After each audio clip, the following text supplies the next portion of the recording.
মাকে কখন I love you বলেছেন? বাবাকে? অর্থাৎ বলতে চাই, বিশেষ করে মেয়েরা বলে বাবাকে আই লাভ ইউ বলতে চাই কিন্তু পারি না, কারণ এটা আমাদের ট্রেডিশনে নাই। আই লাভ ইউ বলতে চাইলে মাকে বলিয়েন। যাদের মা আছে তারা একটু খেয়াল করবেন, মাকে খুশি করা কত সহজ। দেখেন মা রান্না করছে কিংবা রুমে আছে, কখনো করছেন কিনা জানি না, আজকে একটু খেয়াল করে দেখেন। আগে থেকে প্ল্যানিং নিবেন, রুমে যাবেন, কোথায় মা আছে, পিছন থেকে যাই জড়ায় ধরবেন, কিচ্ছু বলার না, শুধু পিছন থেকে যাই মাকে জড়ায় ধরবেন। মা বলবে কিরে, আপনি শুধু এমনি চোখটা বন্ধ করে মার মাথার এদিকে, কাঁধের এদিকে মাথার আগে, কিসে তোর, কিসে কিসে, কারণ মা কখনো এটা আশা করে নেই, আশার চাইতে বেশি পেয়েছে। আর মারা খুশি হয় সন্তানের মুখের হাসিতে। ঘরের মা বোনকে দেখবেন সারা দিন রান্না করে আমাদেরকে খাওয়ানোর জন্য, রাত শেষে দিন শেষে তারা ভালো খাবার পায় না, হাড্ডি পাই, জোল পাই, এটা দিয়ে তারা খাবার ছেড়ে যায়।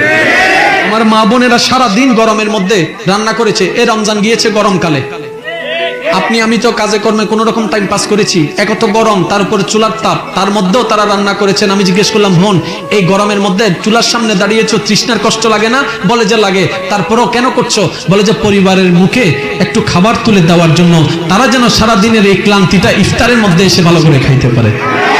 সত্যি করে নিজেকে প্রশ্ন করে বলেন তো, এই পরিবারে যারা রান্না করে তাদেরকে কখনো আমরা একবার থ্যাংক ইউ বলেছি? হ্যাঁ, মজা হয়েছে এটা বলেছি? যেই দিন লবণ হয় নাই,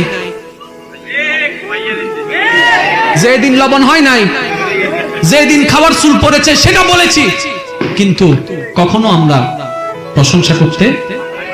এবার এই বিষয়ে দেখেন, ইসলাম এমন একটা বিষয় যেখানে কোনো ছোট্ট ছোট্ট বিষয়ে বাদ পড়ে। ঠিক এই সিচুয়েশন আপনি কি করবেন?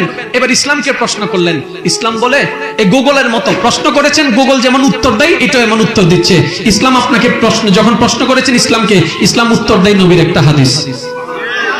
আর একটু জোরে বলেন না, মনোযোগ আছে সবার?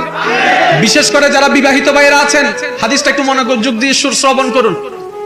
আম্মা জান আয়েশা রান্না করলেন বড় আশা মন নিয়ে নবীর জন্য, নবীর সামনে পেশ করা গেল।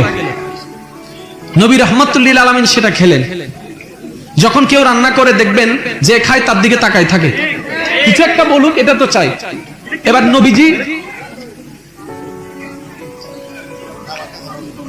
নবীজি রাহমাতুল লিল আলামিন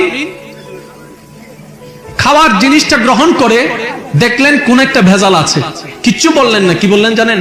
আয়েশা তুমি একটু খেয়ে দেখিও। মা আয়েশা সিদ্দিকা এই খাবারটা মুখে দিয়ে নিজের রান্না করা খাবার নিজে ফেলে দিয়েছেন, দুই চোখ থেকে পানি ঝেড়ে দিলেন। ও আম্মা জান আয়েশা কান্না করছেন কেন? বলে যে আমি রান্না করে যে খাবার আমি খেতে পারি নাই, আমার নবী সে খাবারটা কেমনে খাইলো, কেমনে খাইলো, কেমনে খাইলো নবী রাহমাতুল লিল আলামিন এই খাবার? কোনো রাগ নাই চেহারায়, কোনো বিরক্তি নাই। নবী করে নাই কেন? খাবার মুখ থেকে ফেলে দেয় নাই কেন? বলে যে আমি আয়েশা কষ্ট পাবো বলে নবী সেটা চুপ করে খেয়ে ফেলেছেন। এই মাসালাগুলো মনে রাখবেন ভাইয়েরা। মনে করেন কোথাও গিয়েছেন, খাবারের মধ্যে চুল পেয়েছেন, কাউকে কিচ্ছু বুঝতে দিবেন না, চুলটা নিয়ে সরাই রেখে দিবেন। জোরে বলেন না, কারণ যিনি রান্না করেছেন উনি ইচ্ছা করে চুল দেয় নাই।